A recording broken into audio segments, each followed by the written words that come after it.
حضرت ابو بکر صدیق رضی اللہ عنہ قریش کے خاندان میں پیدا ہوئے۔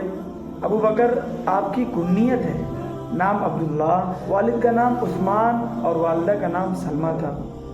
آپ بچپن ہی سے نیک طبیعت اور سادہ مزاج انسان تھے۔ زمانہ جاہلیت میں آپ نے کبھی شراب نہیں پی اور نہ کبھی بتوں کو پوجا۔ عمر میں حضور صلی اللہ علیہ وسلم سے 2.5 سال چھوٹے تھے، مگر آپ صلی اللہ علیہ وسلم سے بڑی گہری دوستی اور سچی محبت تھی۔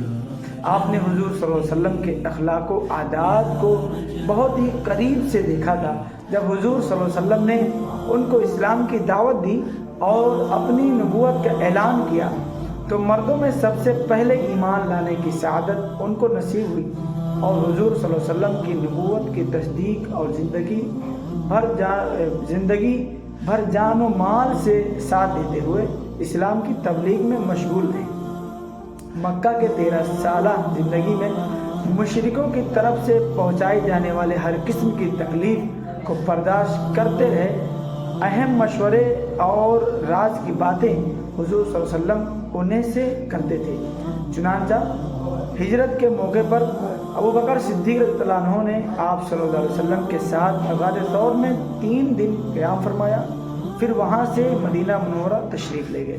اسلام کی حفاظت کے لیے ہر موقع پر اپنا مال خرچ کرتے رہے اور دین کی سربلندی کے لیے پوری بہادری کے ساتھ تمام غزوات میں شرکت فرماتے رہے۔ رسول اللہ صلی اللہ علیہ وسلم کے بعد حضرت ابو بکر صدیق رضی اللہ عنہ مسلمانوں کے پہلے خلیفہ بنے۔ تقریباً 2.25 سال کی مدت میں بڑے بڑے کارنامے انجام دیے، جن میں مسلمانوں کے خلاف جنگ کرنے والوں کے مقابلے کے لیے لشکر تیار کرنا، جھوٹی نبوت کا دعویٰ کرنے والوں کا خاتمہ کرنا، اسلام سے پھر جانے اور زکوٰۃ کا انکار کرنے والوں سے مقابلہ کرنا، منافقین کی سازشوں کو ختم کرنا، مسلمانوں کے سخت دشمن عیسائی بادشاہ ہرقل کے خلاف فوج روانہ فرمانا آپ کے اہم کارنامے ہیں۔ حضرت ابو بکر صدیق رضی اللہ عنہ بہت ہی سادہ زندگی کے مالک تھے۔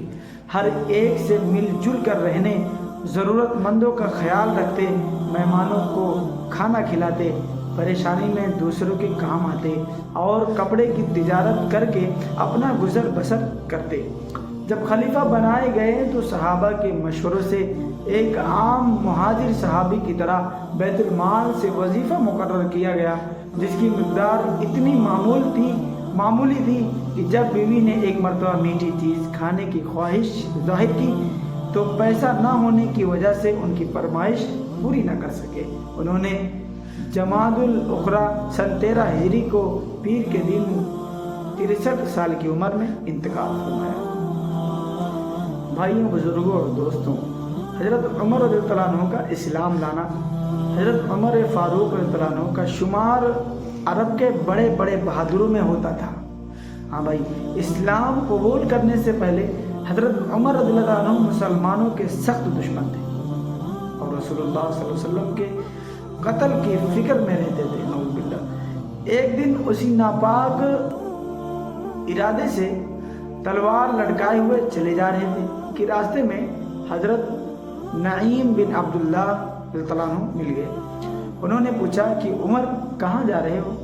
کہنے لگے کہ محمد کو قتل کرنے، نعوذ باللہ۔ انہوں نے کہا کہ پہلے اپنے گھر کی تو خبر لے، تیری بہن اور بہنوئی دونوں مسلمان ہو چکے ہیں۔ یہ سننا تھا کہ حضرت عمر رضی اللہ عنہ غصہ سے بھر گئے اور سیدھے بہن کے گھر گئے اور دونوں کو خوب مارا، یہاں تک کہ بہن خون سے لہولہان ہو گئی۔ اس مار پیٹ کے بعد جب عمر رضی اللہ عنہ کا غصہ کچھ ٹھنڈا ہوا تو انہوں نے کہا کہ مجھے وہ صحیفہ دکھاؤ جو تم لوگ پڑھ رہے تھے۔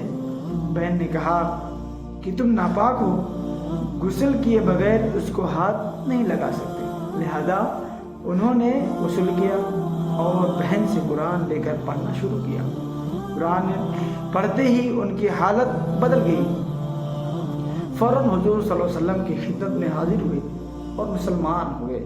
صحابہ کرام رضی اللہ عنہم اجمعین کو عمر رضی اللہ عنہ کے اسلام لانے سے بے حد خوشی ہوئی اور اس زور سے اللہ اکبر کا نعرہ بلند کیا کہ سارا مکہ گونج اٹھا۔ میرے علم کے مطابق ہر ایک نے ہجرت چھپ کر کی، لیکن حضرت عمر رضی اللہ عنہ نے علل اعلان ہجرت کی۔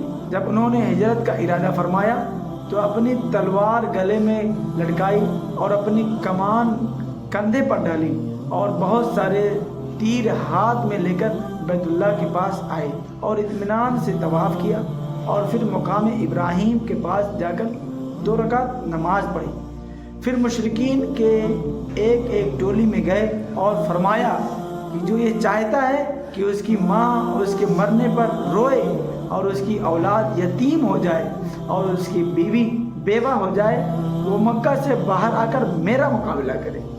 اس کے بعد آپ رضی اللہ عنہ نے ہجرت کی، مگر کوئی بھی آپ رضی اللہ عنہ کا پیچھا کرنے کی ہمت نہ کر سکا۔ حضرت عبداللہ بن مسعود رضی اللہ عنہ فرماتے ہیں کہ عمر رضی اللہ عنہ کا اسلام لانا مسلمانوں کی فتح تھی اور ان کی ہجرت مسلمانوں کی مدد تھی اور ان کی خلافت رحمت تھی۔